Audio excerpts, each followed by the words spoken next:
Bakit pinayagan ko yung isa, pero yung isa tinanggihan ko? May mali ako doon. Apat na problema na maaaring mag-exist kapag pinayagan mo magkaroon ng business or negosyo yung tenant mo sa iyong apartment residential property. Guys, bali pwede na natin i-exclude dito yung mga mini sari-sari store kung gusto nyo, kasi may mga areas kasi no na applicable ito at hindi naman talaga totally nakakasagabal. Anyway, ang tinutukoy natin property dito sa ating topic is mga apartment na dikit-dikit. Katulad ng mga pinapakita natin sa inyong video for the past few months, hindi po ito yung single and detached property na kung saan may kanya-kanya silang mga pinto. Sa mga hindi nakakaalam, may naging problema po kasi ako sa mga past tenants ko na pinayagan ko magkaroon ng negosyo. At ako yung problema sa huli. Number 1, maaaring pagmulan to ng complaint sa ingay. Ito na yata yung pinaka-basic na mararanasan mo, no? Mapa e-commerce man yan, mapa karinderya yung itatayo nila, or mapa office style business, nakaranas tayo ng complaint dyan. Kaya nga residential yung classification, meaning tirahan at hindi commercial. Ang mga commercial property ay ginawa talaga to do business and create different noises, no? Kasi nga may nagaganap na negosyo sa loob. Ang the least na ginagawa ng ibang landlord is nagpaparent sila ng residential sa taas at commercial naman sa baba. Pero kailangan pa rin pag-usapan sa kontrata yung regarding sa working hours para maiwasan yung mga complaints sa taas. Number 2, maaaring pagmulan ng space problem. Sa experience natin, may mga tenant kasi na sinasakop nila lahat ng areas nila sa paligid for their inventories, especially pag December at lumalakas yung negosyo nila. Actually, hindi rin approve yan sa Bureau of Fire pag binisit yung inyong residential rental property. Pag nag-apply ka kasi ng business permit, possible na bisitahin yan ng mga taga City Hall. Number 3, possible na magkaroon ka ng problema sa legalities ng mga papeles mo. Kapag kasi nasita ng City Hall yung tenant mo na nagtayo ng negosyo dyan, nahanapan siya ng business permit.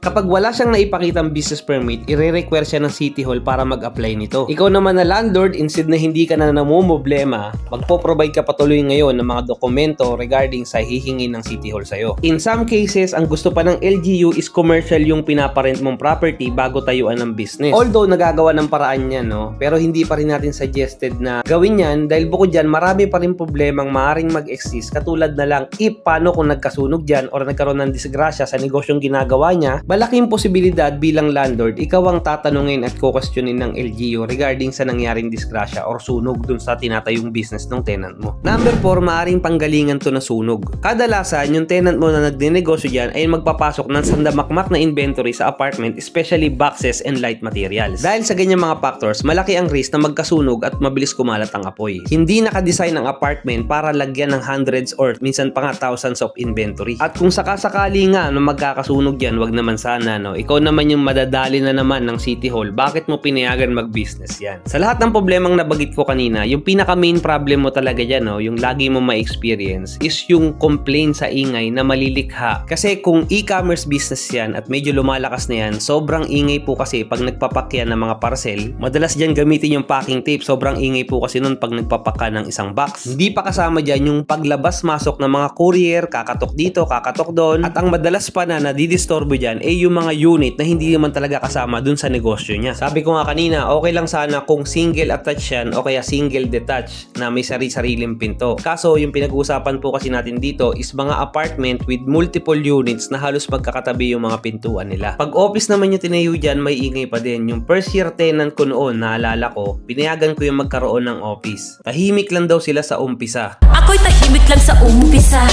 Kahit di mo raw sila pilitin. Hindi, wow. Pero imagine, in just 1 month, na-complain kaagad ako. Office lang daw itatayo nila, pero yung ahente pala na pupunta doon, dose-dose na daily. Kaya guys, kung kaya lang, no, kung may commercial property kayo, yun na lang yung paupahan nyo as business. Huwag mo nang idama yung residential para iwas trouble. Based talaga sa experience, hindi talaga magandang pagsamahin yung residential tsaka commercial. Unless na lang ulit, no, sinabi ko na kanina, kung magkahiwalay yung mga pinto niyan at may mga designated working hours. Kasi hindi lang isang tenant yung dapat mong protektahan, kundi lahat ng tenant na nagre-rent sa'yo. Kung may natutunan ka pala sa vlog na to, baka pwede ka naman mag-like dito or subscribe mo na rin tong channel na to. Share mo na rin sa mga kaibigan mong gusto makapanood ng mga videos katulad nito.